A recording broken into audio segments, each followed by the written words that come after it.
sono fatto un regalo. Ho comprato finalmente l'Honda XL 125. Oggi per la prima volta, dopo aver sistemato qualcosina alla moto, poi vi farò una lista dettagliata delle cose che ho fatto e che devo fare, però finalmente la posso utilizzare per fare un viaggio un po' lunghetto. Quindi da dove siamo attualmente a Belleville sono all'incirca 90 km, c'è una giornata bellissima e adesso vado.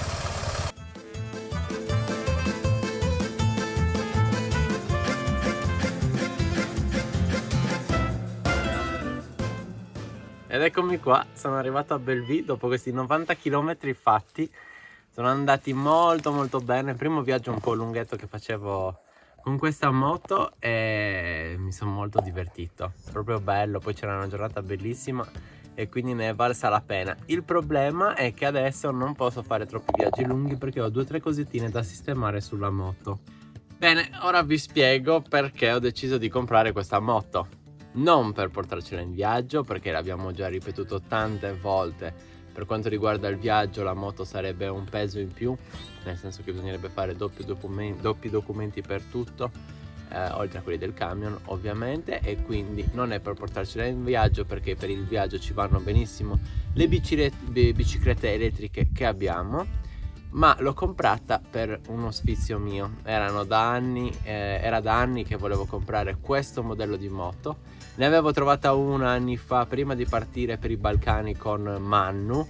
Poi alla fine non l'avevo presa e nel frattempo ho sempre dato un'occhiata a vedere se usciva qualche occasione, ma non trovavo mai niente. Poi i prezzi si erano alzati, quindi non ho trovato niente che mi potesse interessare.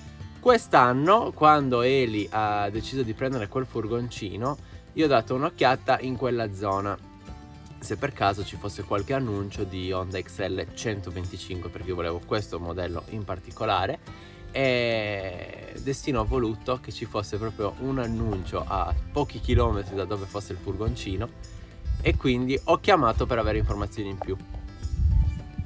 Quindi arriviamo alla storia di questa moto. Ho trovato l'annuncio in zona di Varese, appunto, dove abbiamo trovato il furgoncino, e mi sono messo in contatto con il ragazzo dell'annuncio e ho scoperto che in realtà questa moto era del suocero.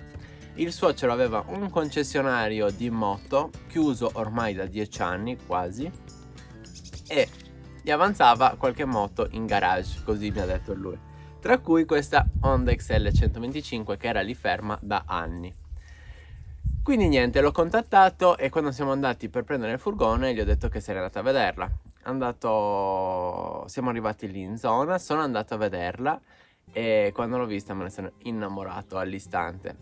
E poi soprattutto aveva un prezzo decisamente allettante per questo tipo di modello, per il fatto che la moto è tutta originale, targata originale, e quindi è proprio quello che cercavo ad un prezzo molto allettante. Al momento dell'acquisto però la moto aveva qualche problema, cose da fare, lavoretti semplici però comunque andavano fatti, era senza revisione, quindi ci è andata benissimo che la moto era in prossimità del furgone. Abbiamo caricato la moto sul furgone e l'abbiamo lasciata ferma dentro il furgone per 2 mesi, perché il furgone era lì fermo a Varese, appunto, dallo zio di Eli, insieme alla moto all'interno.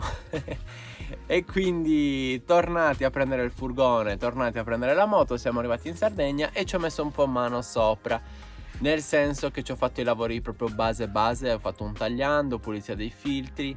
La moto partiva al primo colpo, anche dopo 2 mesi è partita praticamente subito, però aveva le gomme vecchie da cambiare, cosa che ho fatto. Ho montato 2 gomme nuove Continental, ho scelto per la qualità, perché intanto sono cose che vanno fatte nel modo giusto. E niente, poi ci ho fatto qualche giretto, ho scoperto che ha qualche lavoretto in più da fare, ma niente di grave, nel senso che devo andare a sostituire le boccole degli ammortizzatori posteriori, i silent block, e poi il lavoro più importante che ha da fare attualmente è il cuscinetto del forcellone posteriore, quindi da andare a sostituire perché ha un po' molto gioco. Non è una moto per fare grandi viaggi, io l'ho presa proprio per il fatto di avere questo modello fermo anche senza utilizzarla, però ovviamente utilizzandola per andare a passeggio, per fare giri qua in Sardegna, non viaggi troppo lunghi, perché comunque è un 125 con 13 cavalli e quindi non è molto veloce, però si guida benissimo. È un po' come viaggiare con il camion, perché la velocità massima di questa moto sono 70 km orari, che a me vanno benissimo perché le moto in generale mi fanno parecchio paura, però questa è più una bicicletta, una moto da passeggio.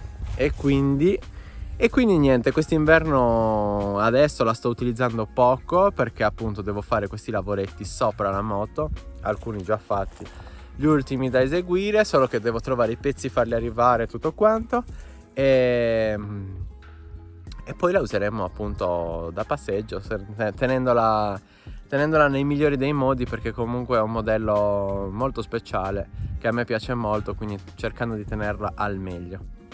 Questo è il gioco, non so se si nota che ha il forcellone.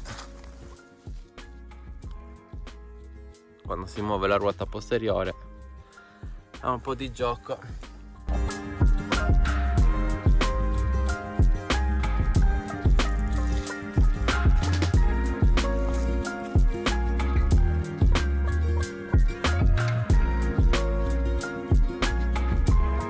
Tra l'altro non vi ho detto il modello, ma sicuramente molti di voi la conosceranno già. È un Honda XL 125 fatta esclusivamente per il mercato italiano, questo modello qua.